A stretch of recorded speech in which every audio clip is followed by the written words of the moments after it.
Hi, today we're going to take a look at the 5 basic sentence patterns that appear in English grammar. We are just going to cover these 5 basic ones. There are more, and towards the end of the school year you'll get the rest of them, but if you have these 5 down, you're going to have a really good grasp on grammar.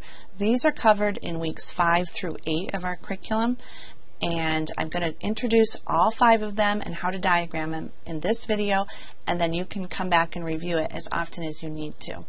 So the first one we're going to look at is subject, transitive verb, direct object. It sounds so complicated, but it's really not. So let's give you a sample sentence. I'm going to practice writing with my pen here. My sentence, and this is in week 5, day 22. The disciples found a little boy.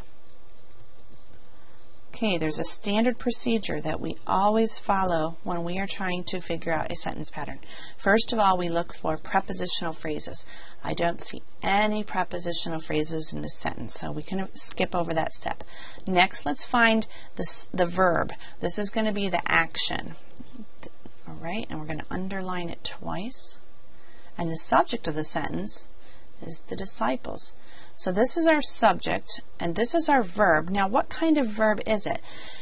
It could be, if we look at our sentence patterns, we see that there are several kinds of verbs. We have a transitive verb, an intransitive verb, and a linking verb. How am I supposed to know? Well, this one here, this transitive verb, is an action verb. So let's look at our sentence. They found a little boy. That sounds like action to me, so it's probably going to be a transitive verb. Now hold on, because an intransitive verb is also an action verb. The only difference between a transitive verb and an intransitive verb is that intransitive verb doesn't have a direct object. You see that? Where this one and this one, they both have a direct object. So what is a direct object? It's not hard. To find a direct object, you ask this simple question. Okay, the disciples found what? Could be who or what. The disciples found what? They found a little boy. So because there's a direct object, we know this is a transitive verb. Does that make sense? It should be pretty easy. A transitive verb always has a direct object. You can find your direct object by answering the question what? The disciples found what? A little boy. Now let's diagram it. I'm going to do my subject on this side and my verb on this side, and then my direct object is just going to have a half of a line, and I'm on nice notebook paper. I'm going to come over here and just draw that. Okay, I could do all of these other words too, but for the moment I'm not going to. So the disciples found a boy. All right, let's look at another example. Let's do, this one is from week 6, day 36. And it's Paul gave God the glory. Okay, any prepositional phrases? Nope, I don't see any.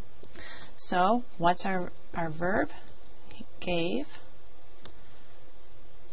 And here's our subject. Paul gave. Does that sound like action? It sounds like action to me. It's certainly something you can give as an action that you do. Let's ask if there's a direct object. Paul gave what? The first response most kids have is to say, Paul gave God. Can you really give God? Let's think about that for a second. No, we can't give God. That is not what he's giving. He's giving glory to God. So glory is the direct object. Notice it doesn't have to be right next to it. Sometimes you have to look further back in the sentence. So this is a transitive verb because we have a direct object. And there's the direct object. Now what is God? Well, we have another sentence pattern. If we come over here, it has a transitive verb, has a direct object, but has an indirect object. That confusing little thing. An indirect object, and come over here, Indirect objects ask to whom or for whom.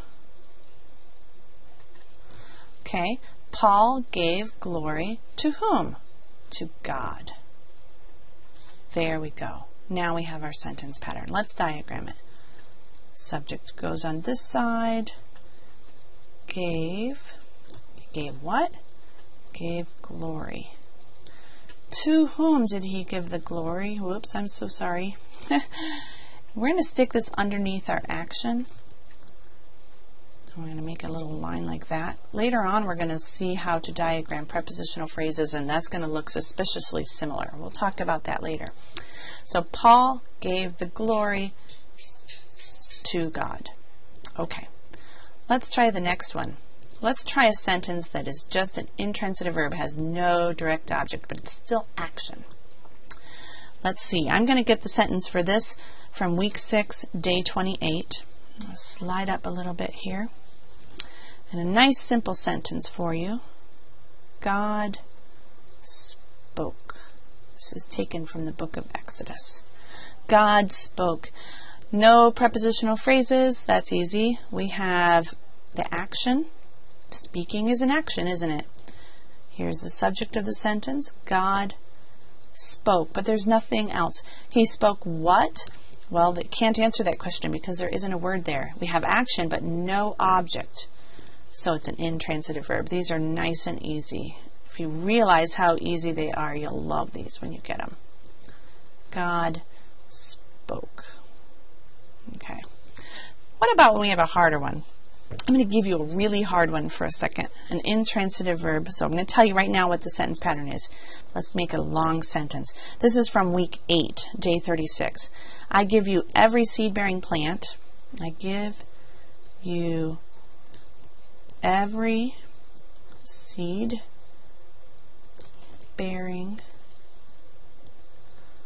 plant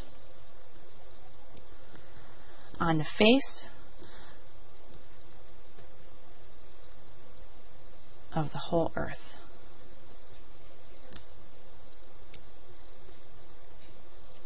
That's a long sentence. That looks terrifying, don't you think? We'll make it easy. First of all, we get rid of all prepositional phrases. Here's one. On the face. Get rid of that. Of the whole earth. But it's hard to draw lines with this thing. Okay. I give you every seed-bearing plant is all that's left. Let's look for our action verb. Give. We already know that give is an action. And the subject then, I give. Yahweh speaking, I give. Is there any action? What did he give? We know the story. He was giving to Adam and Eve every seed-bearing plant to eat. So God was giving them something. Did God give people to them? No, that's not it. God gave plants. That's our direct object. Because it does have a direct object. You know what? I said this was an intransitive verb sentence, but it isn't. I'm sorry.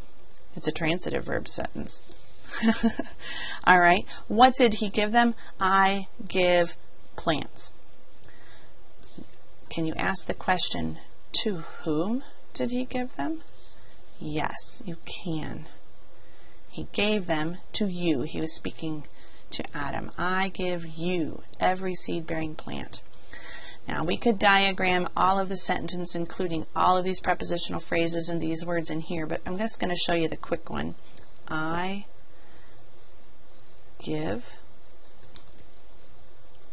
plants, the plant. To whom? To you. All right. Let's go look at another sentence pattern, and we're going to switch gears pretty good here. These are all actions. Transitive verbs and intransitive verbs show action, but some sentences don't. They don't show action. We have this other kind of verb called a linking verb. We're going to get to this one beginning in week 8. Let's give you the first example, and this would be from day 38. I'm going to slide down here for a minute. The first example I'm going to give you is Yeshua was kind to the Samaritan woman.